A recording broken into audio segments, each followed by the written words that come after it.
makina dhe vazhdoj t'i blej. Po ne bëra, shiko, nuk doja që t'i hyja në atë banalitetin e atë. Në jetëm në askujt, nuk doja t'i bjem qap dikujt. Tani, problemi është sepse, shiko, ne flasim në media këtu. Dhe ku flasim në media na dëgjojnë dhe sa njerëz që kanë përveç urrëties kanë edhe pa dy parë në kokë. Tani, unë po them, Spaku, deri sot që po flas tani këtu te intervista juaj, nuk ka gjetur asnjë pasuri të paluajshme dhe të luajshme të zotit Meta. As llogari bankare mor, sepse zoti Meta nuk ka patur llogari bankare. Unë nuk kam mbajtur kur thot kartë, se nuk më janë dashur thot. Se kam qenë për poste, për gjëra, janë lokal, e pija kafe, nuk është ka qenë një njerëz dikush tjetër, nuk ishte këto gjëra. Dihet këto favore që të jep pushtet. Tani është futur Spaku pasurisë jo pa ai operacioni në Vjen bëri 7.000 euro. Unë e shikoj banalitet këtë. Pse se ka deklaruar Monika? Tani ne do të shikojmë diçka.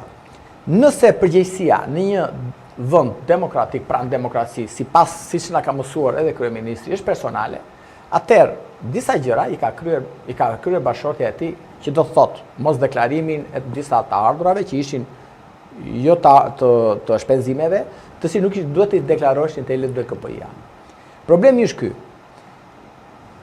Çezdia është një çështje e cila është gjykuar dy herë. Është gjykuar Kastrioti Ismailaj, është gjykuar edhe në Vjen për shkak të që pati konfliktin që pati Qezi me shtetin shqiptar në 2014, ku u lan aty shteti shqiptar humbi 600 milionë kështu me radhë, që u prish ajo marrëveshje e famshme. Dhe ju e dini që Qezi ishte një kompani shtetërore, e cila u lidh me Shqipërinë për një arsye të caktuar që Shqipëria do merrte hiqe vizat e kështu me radhë. Pra, kishte një interes nga pikpamja kombëtare jona, që Qezë, ai Fyle, që ishte brenda, na ndihmojnë ne atëre për të hequr vizat, ishte komisioneri për jashtë e kështu me radhë. Pra, nuk bëhen edhe marrëveshjet kur bëhen marrëveshje politike, ekonomike, bota kështu është ndërtuar. E akuzojnë që ke lidhur Kastrioti Ismailaj, ka lidhur marrëveshje me Qezin. Kastrioti Ismailaj ka lidhur marrëveshje me Qezin, për shembull, kur ka qenë Dritan Prifti ministër. Pra, nuk përputhen ato që thuhen në publik me ato që janë hedhur me ja pasqyruar të pak të deri tani në akuzën, në dokumenta që janë aty. Dhe i thonë, pse ke pasur ti shoki? Po, e kam pasur se ka njifen që në mosh 5 vjeçare.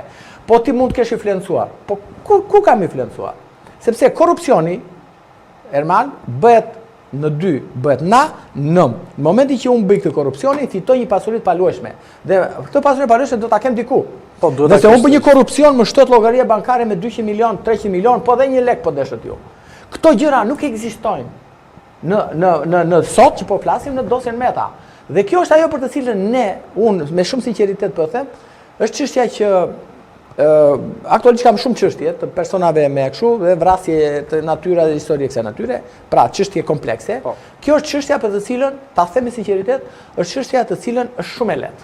Nga pikpamja për mbrojtjen ligjore ndaj zotit Meta, në ana profesionale për mua, unë në fillim kur u kontaktova në zotin Meta, thash, u të merrova sepse në kuptimin do më duhesh një punë e madhe për të shmontuar. Si unë dihet kur ju kontaktoj zoti Meta për të çështje, sepse kjo edhe nga ana profesionale, por ka edhe një konotacion politik kjo çështje. Domethënë rëndon edhe ana politike më shumë se ana proceduriale. Shiko, unë nuk e kam njohur kurrë zotin Meta. Pra është një individ që der para se ta kisha klient, nuk i kam dhënë dorën kurrë. Pra nuk kam patur ndonjëherë, nuk kam patur ndonjë mendim për të, në kuptimin që mund të kesh qenë dhe kundërshtar në. Po jo, pa dyshim që kam qenë dhe kundërshtar. Më thënë, unë kam pasur vllajin në një institucion kur erdhi LSI-ja në 2013 që bëri aleancën, më hoqën puna. Dhe këto tani, më thënë, janë edhe këto konflikte, sepse prandaj ta thash në këtë kontekst. Unë kam një gjë nëse më i ke vënë vesh. Unë në media nuk flas kurrë për vete. Asnjë. Nuk as me njerëzit nuk merrem, unë flas për parime. Merresh me parimin dhe me anën profesionale. Nuk flas fare për vete. Se mund të kem shumë pak kënaqësi ndaj kryeministrit, ndaj kështu, por nuk flas për vete, nuk e harxoj. Çështje profesionale. Kështu që po ju them këtë gjë, nuk i kisha dhënë dorën kurrë zotit Meta. Kur jam kontaktuar në zotin Meta, e mendova atë gjë. U habita sepse normalisht një njeri që nuk e njeh, nuk ka se si të gjokutajnë po, e kam shok, e kam mik, kemi ndjekur dhe çështje, dhe për këtë çështje jemi diskutuar, por unë zotin Meta nuk e njeh. Dhe në fillim u duk gjë e jashtëzakonshme, por kur pashu ballafaqova edhe kontaktet që pata me prokurorët e Spakut, kuptova që çështja vërtet mund të ketë juridike, po kuptova pastaj që çështja është më shumë politike. Është më shumë politike. Dhe po, unë ja kam thënë edhe prokurorëve në konfidencë, diskutimet që kemi. Në konfidencë normale, fundi jemi dhe njerëz, e kuptoj atë. jashtë kontekstit të asaj, kam thënë që çështjet politike është vështirë ti që montosh me mjete juridike. Sepse unë kam një natyrë që sjell historinë e sjell dhe historia jo në Shqipëri, por në gjithë botën përsëritet. Do të kuptojmë diçka. Në 1945 për shembull janë vrarë kryeministra, zot kryeministra, president në atë kohë është bërë kasapan dhe ata u dënuan me një farë akuze të caktuar. Kishin dhe ata avokat atje. Dhe ata kishin se avokatia ekzistonte deri 67-ën. Por nuk i dëgjonte njeri pra sepse vendimet ishin marrë që kongres për metit kush do vritesh. Gjithë kundërshtarët do vriteshin.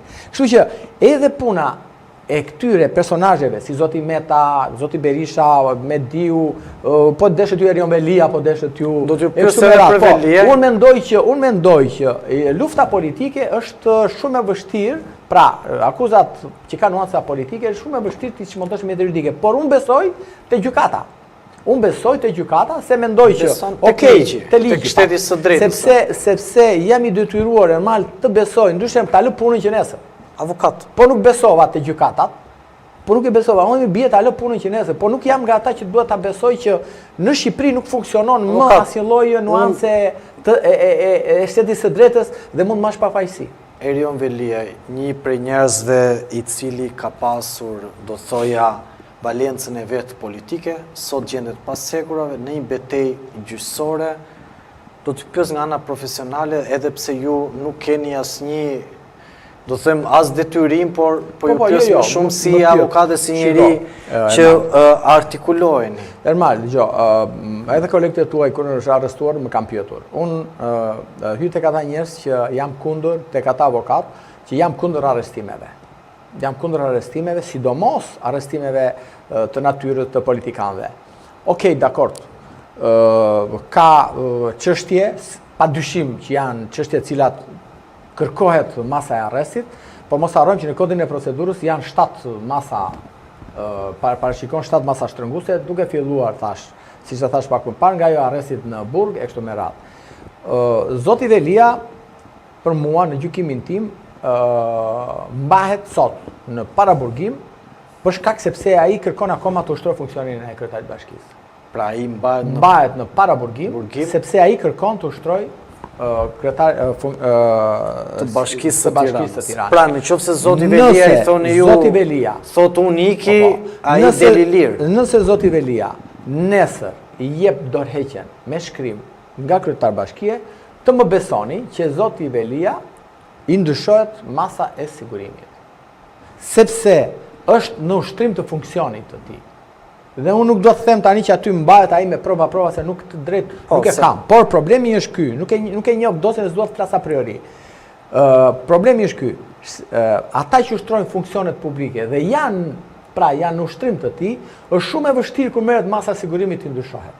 Të ndryshohet kjo masë. Tani sepse edhe praktikat evropiane, edhe gjykata evropiane në disa vendime të saj ka mbajtur qëndrime që kur janë duke ushtruar funksionin publik përbëjnë dhe akuzohen për korrupsion, sepse korrupsioni, do ta kuptosh normal, edhe në vendet e Bashkimit Evropian, konsiderohet një vepër penale, është njësoj si, po ta themi, terrorizmi. Pra, konsiderohet si terrorizmi. Ka që e rëndë. Është shumë e rëndë nga pikpamja e mendimit të qytetarëve evropian, edhe për dëmet që shkakton. Po, dëmet shkakton sepse thot, unë paguaj taksa, thot, ti bën korrupsion me taksat e mia. Dhe ky është ajo, prandaj ata e konsiderojnë shumë të rëndë. Sepse ne masim korrupsionin ose mendimin me standardet shqiptare. Në Shqipëri nuk bën lajm të madh shumë, ose dhe qytetarët vetë thonë, do vjedhja i tani prandaj është atje, fillojnë këto nuanca folklorizmat. Kanë këto folklorizmat të prapambetura. I bëj dhe unë. Të një mund ta quajmë të një sklavi, mund të themi, sepse vetëm kështu mund ta themi. Më mundësie. Por bota perëndimore këtë e ka shumë të shenjtë. Dhe unë të jeni të bindur, nëse Erion Velia nesër do hiqet nga kryetar bashkie, pa dyshim që aty do ndryshojë masa e sigurimit, sepse edhe po të shikojmë arshyetimin ligjor që i kanë bërë për masën e sigurimit, është që ai prish provat.